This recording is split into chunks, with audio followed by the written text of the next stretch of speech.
आज की वीडियो के अंदर जो है वो हम arithmetic operators, relational and logical operators को जो है वो डिस्कस करने वाले हैं और उनकी इम्प्लीमेंटेशन C++ के अंदर किस तरह से हम कर सकते हैं वो देखने वाले हैं।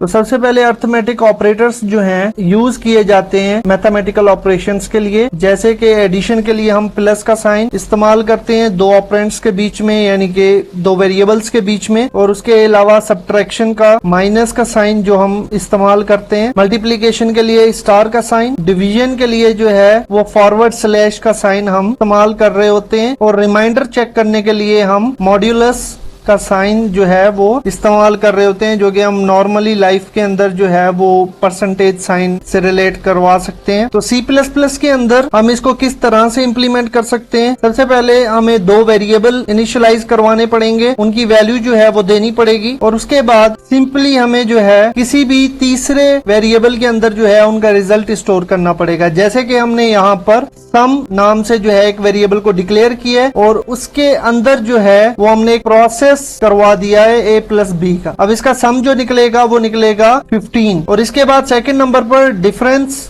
सब्ट्रैक्शन जो हम करते हैं a-b, उसका रिजल्ट जो निकलेगा वो निकलेगा 5, और प्रोडक्ट के लिए हम स्टार का इस्तेमाल करते हैं दो ऑपरेंड्स के बीच में, और उसके अलावा डिवीजन के लिए हम जो है वो फॉरवर्ड स्लैश का इस्तेमाल करते हैं दो ऑपरेंड्स के बीच में, जैसे 10 डिवाइडेड बाय 2 तो आंसर आएगा 2। ये सारे हमने इंटीजर डाटा टाइप में जो है वो पिक किए हुए हैं। इसके बाद है रिमाइंडर में जो है वो हम मॉड्यूलस सिंबल का इस्तेमाल करते हैं। इसके अंदर जो है वो हम चेक कर रहे होते हैं कि लास्ट में जो नंबर है वो कौन सा बचा है, तो वो जो है रिमाइंडर को शो करवा देता है। जैसे 10 डिवाइडेड बाय 5 रिमाइंडर बचा 0। अब बात कर लेते हैं रिलेशनल एंड लॉजिकल ऑपरेटर्स की। रिलेशनल ऑपरेटर्स को जो है वो हम इस्तेमाल कर रहे होते हैं दो ऑपरेंड्स को, दो वेरिएबल्स को जो है वो कंपेयर करने के लिए, और उसका जो रिजल्ट हम दे रहे होते हैं रिटर्न में वो बूलियन के अंदर दे रहे होते हैं, ट्रू या फॉल। अगर तो वो कंडीशन ट्रू हुई तो 1 एडिशन हो जाएगा, अगर तो वो फॉल हुई तो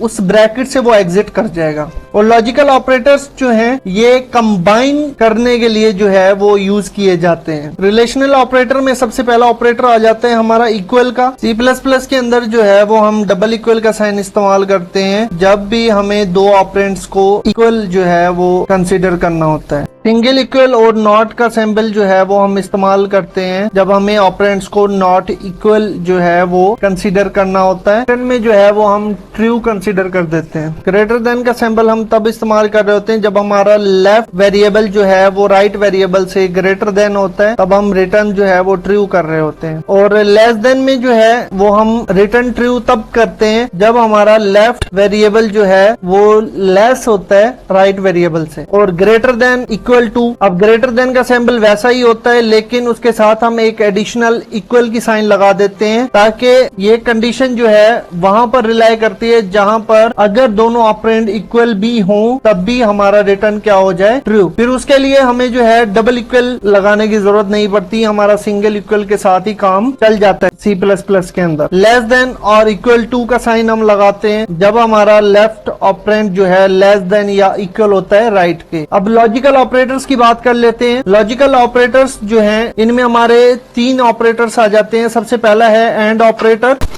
एंड ऑपरेटर के अंदर जो है जब दोनों ऑपरेंड यानी कि वेरिएबल्स जो हैं वो ट्रू हो, यानी कि दोनों कंडीशंस जब ट्रू हो तभी हमारा आगे का प्रोसेस स्टार्ट होगा। और लॉजिकल और के अंदर क्या होता है कि एटलीस्ट दो कंडीशंस फॉर एग्जांपल हमने लगाई हुई हैं, तो दोनों में से कोई एक अगर ट्रू हो जाती है तो फिर उसमें क्या होगा कि उसके अंदर जो है वो हमारा प्रोसेस आगे एग्जीक्यूट हो जाएगा। लॉजिकल नॉट के अंदर ये होता है कि जो कंडीशन हमने लगाई है अगर तो वो फॉल होती है तब वो आगे प्रोसेस को एग्जीक्यूट करेगा। तो अब C++ के अंदर हम इन सबको किस तरह से जो है वो राइट करेंगे, उसके लिए सबसे पहले तो दो इनिशियलाइजेशन होंगी। इसमें हम दो वेरिएबल ले लेते हैं x और y। बूलियन रिजल्ट, तो बूलियन रिजल्ट में हमें पता चल जाएगा कि ये कंडीशन ट्रू है या फॉल है। अब पहली हमारी कंडीशन है इक्वल की। अब फॉर एग्जाम्पल हम देखते हैं कि x equals to y, x तो y के बराबर नहीं है, तो ये हमारी कंडीशन क्या हो जाएगी, फॉल्स। रिजल्ट में जो वैल्यू स्टोर होगी वो 0 होगी जो कि फॉल्स को रिप्रेजेंट रिप्रेजेंट करेगी। और दूसरी चीज है x not equals to y, true, वो नॉट इक्वल है y के x, तो यहाँ पर वैल्यू क्या स्टोर होगी 1। जब भी हमारी वैल्यू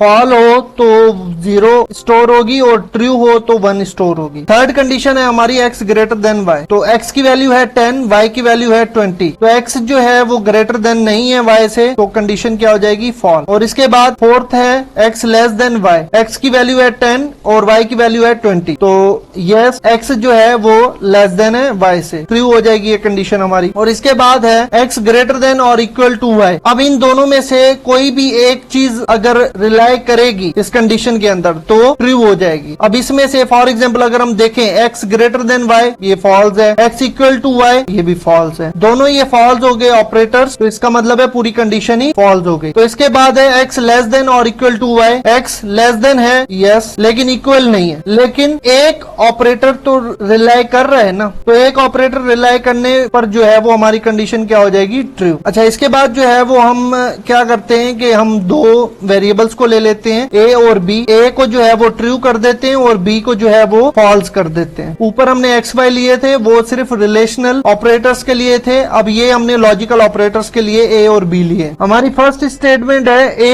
एंड b। अब यहाँ पर a तो ट्रू है लेकिन b जो है वो फॉल्स है, तो यहाँ पर स्टेटमेंट को ट्रू करने के लिए हमारे पास ये दोनों का ट्रू होना लाजमी है, एक ट्रू होगा एक फॉल होगा तो स्टेटमेंट फॉल्स हो जाएगी। और सेकंड लॉजिकल ऑपरेटर की बात करें तो और है, a ट्रू है b फॉल्स है, लेकिन और ऑपरेटर जो है वो अलाउ करता है कि अगर कोई भी एक स्टेटमेंट जो है वो ट्रू है तो उसमें पूरी स्टेटमेंट क्या हो जाएगी ट्रू हो जाएगी। तो तीसरा हमारा फंक्शन है नॉट a, नॉट a के अंदर a की जो बुलियन फंक्शनैलिटी है वो है ट्रू, जबकि ये कह रहा है कि नॉट a मतलब कि ये उसके उलट जो है वो रिजल्ट को प्रोड्यूस करेगा जो कि होगा फॉल्स। तो C++ के अंदर जो है वो इस तरह से हम इन चीजों को राइट करते हैं। जब भी हम कोई कंबाइंड प्रोग्राम को जो है वो लिख रहे होंगे तो उसके अंदर ये सारे हमारे अर्थमेटिक, रिलेशनल और लॉजिकल ऑपरेटर्स का हम इस्तेमाल कर रहे होंगे। तो ये इंडिविजुअली बेसिस पर जो है वो मैंने आपको ये चीजें समझाई हैं कि किस तरह से हम इन चीजों को जो है वो इम्प्लीमेंट कर सकते हैं C++ के अंदर। बाकी जब हम कंबाइंड प्रोग्राम बना रहे होंगे तो उसके अंदर ये सारी चीजें हमारी चल रही होंगी। Thank you so much. आज के लिए हमारे ये 2 टॉपिक्स ही थे।